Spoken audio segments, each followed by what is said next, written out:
አበቤ አይነት ሸኔ ሆኖ በብልጽግና ቅርፊት ውስጥ ገብቶ አዲስ አበባ መመስረት ፍላጎት ያለው አዲስ ሀገር የማዋለድ ፍላጎት ያለው የኢትዮጵያን ሕዝብ በሚከፋፈል በሚያዋርድ ደረጃ የሚሰሩ ኃይሎች ለኢትዮጵያ ከተማ መሪ ሆነው ግን ደግሞ ላንድ ጎጥ ላንድ ማንነት ላንድ ብሔር ላንድ እምነት የሚሰሩ ኃይሎች በግ ሊጠየቁ ይገባል የሚል እምነት አለኝ እና እንደውም አዳነች በግ ሁላ ልትጠየቅ ይገባል። ምክንያቱም እየሰራች ያለችው የኢትዮጵያን ከተማ እየመራች ግን የምትሰራው ለኦነግ ሸኔ ስለሆነ በዛ ደረጃ ሸኔ የሆነች ሰው እኛን ወደ ሁንዱመቱ ወል ገኤ ዱፌ ጎሊ ገልቸሚት ገሩ ወልቲ ከከና ዱፈን ደደበርሳ ከነቱራ ወቻ ጅራ ከነራን ገመደ ኡሙሪ ኮቲን ጅራዴ ከነ አርጉ ኮተን ገመደ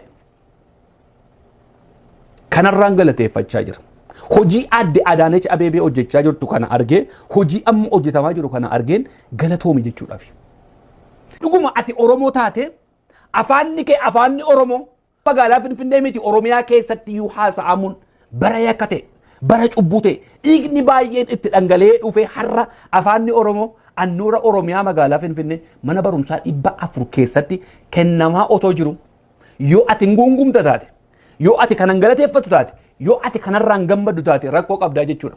Mana kiimaa dhaqeetii of ilaalchisi. Isa kanatu na gammachiise. It's not about the individual. Waa'ee nama tokkoo miti. Waa'ee nama tokkoo miti. Namni tokko ittiin akka barbaade haa taphatu goolii galchuu hin danda'u qofaasa. Tokkotti kennee wal harkatti kennee dhumarratti dhaqeessatti kennan sana galcha. Baay'eetu fuudhee deeme garuu baay'eetu wal harkatti dhadhaa dhufe. Har'a afaanni Oromoo magaalaa Finfinnee keessatti dubbatamu. Har'a afaanni Oromoo magaalaa Finfinnee keessatti haasa'amu. Har'a afaan Oromoo magaalaa Finfinnee keessatti ilmaan keenya ittiin barachaa jiran. Gaafa akka jedhu afaan Oromoo dirqama halagaan biraan habaratan jechuu miti. Ijoolleen keenya obboloon keenya afaan seetiin barachuun dirqama.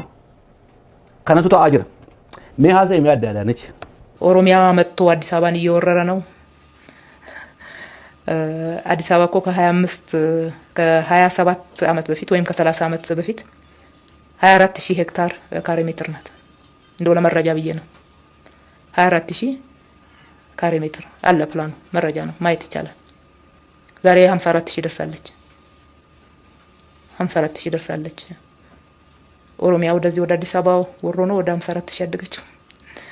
በመረጃ ስንነጋገር ጥሩ ነው። ባየ ገለዘው ያደ አዳነች ሜ ጀቸማ አደ አዳነች ዱበተን ከና ወሪ አኒ ኦሮሞ ዳፈን ቁቀማ አኒ ዲሚ ኦሮሞ ነገርቻ ኦሮሞ ፊን ቀብሳ ጀሩ አከመት ተከስኒ ከተን ቤቆል የሮ ከነቲ መተ ዱሬ ዋይ ፊንፊኔ ፊደኒ ዋን ብራዳ ኑፋለስ ወሪ ጀረንስ ጅሩ I don't think so ኢላልቸ ከየትኩን አከን ትላሉ ተቾ አደ አዳነች አቤቤ ካንቲባ መጋላ ፊንፊኔቲ ምርገ ኡመተ ፊንፊኔ ዲቡ ፍሰችን ጅርቱ mirga ilmaan Oromoo dhiibuu fisachi jirtu.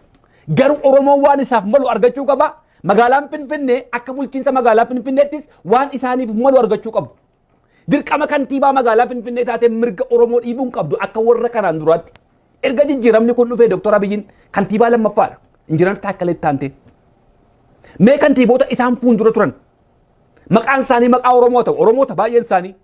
Waa'ee Oromoo keessa dhugaa Oromootiif haqa Oromootiif akkas dubbatanii beekan yeroo kana keessa adde Adaanech waan iseen godhaa jirtu waan baay'ee kana yeroo darbes dubbadheera irra deddeebi'aa haasa'uun nan barbaachisu garuu waanan ijaan argaa jiru waanan gurraan dhaga'utti namana isa kaleessaa isa dheengaddaa dudduubatti deebisee miti haa ta'uyyuu sun waan hundumaan iyyuu haafu warri kaan immoo akkamitti ilaalaa jiru maaliif adde Adaanech Abeebee mirga Oromoo hin dhiibdu sababiidhuma Oromoo taateef immoo akkamitti ilaalaa jiru adde Adaanech Abeebee dubartii Oromoo tokko igni se dhiiga Oromooti.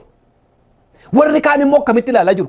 Sababii isee mirgi Oromoo dhiibamuun qabu, daangaan Oromiyaa dhiibamuun qabu jettee dubbattuu fi akkamittiin isee ilaalu. Isiniif አንጠበጪ እንደ አዳነች አበቤ አይነት ሸኔ ሆኖ በብልጽግና ቅርፊት ውስጥ ገብቶ አዲስ አበባ መመስረት ፍላጎት ያለው አዲስ ሀገር የማዋለድ ፍላጎት ያለው የኢትዮጵያን ሕዝብ በሚከፋፈል በሚያዋርድ ደረጃ የሚሰሩ ኃይሎች ለኢትዮጵያ ከተማ መሪ ሆነው ግን ደግሞ ላንድ ጎጥ ላንድ ማንነት ላንድ ብሔር ላንድ እምነት የሚሰሩ ኃይሎች በግ ሊጠየቁ ይገባል የሚል እምነት አለኝ እና እንደውም አዳነች በግ ሁላ ልትጠየቅ ይገባል። ምክንያቱም እየሰራች ያለችው የኢትዮጵያን ከተማ እየመራች ግን የምትሰራው ለኦነግ ሸኔ ስለሆነ በዛ ደረጃ ሸኔ የሆነች ሰው እኛን ወደ እነሱ ጀርኩን ጉዳንሳስ ጤቃንሳስ አኩማ ከነቲ ያዳ ያን ኢላልቺሳኒ ከኑ ሙራራፉ ቤቱ ሙራራፉ ወሊን ጫሉ inni piroofeesara ta'es, inni dooktora ta'es, inni akka kana qawwee baatee jirus, inni qotee bulaan isaanis akkuma kanatti yaadu. Garaagarummaan tokko hin jiru. Ati waa'ee Oromoo yoo dubbatte, mirga Oromoo yoo haasofte biyya diigaa jirta. Isaan garuu waa'ee mirga Amaaraa yoo dubbatanii biyya ijaaraa jiru. Gurbaan kun amma itti gaafatamaa faannoo Misraaq Amaaraati. Amaaraa kan waliigalaayyuu miti. Misraaq Amaaraa. Garuu eenyuun komachaa jira? Kantiibaa magaalaa Finfinnee. Aadde Adaanech Abeebee kantiibaa magaalaa Gondar yookiin mirgi Oromoo eegamuu qaba waan seen jettuuf achi taa'eetu achitti dhagaatti guuraa jira. Akka kanatti jiru isaan.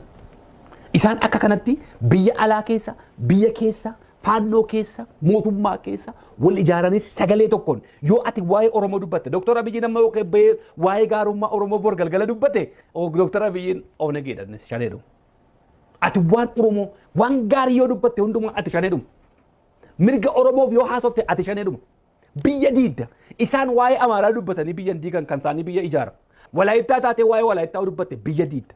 Tigree taatee waa'ee Tigraay yoo dubbatte biyya diidda. Inni garuu faannoo Misraaq Amaaraa ta'ee biyya ijaaraa jira.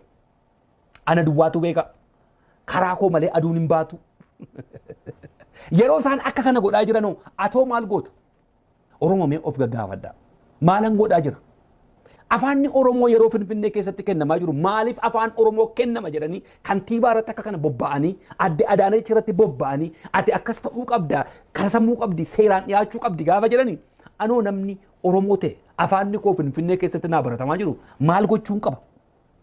Kun gaaffii isiniif dhiiseera.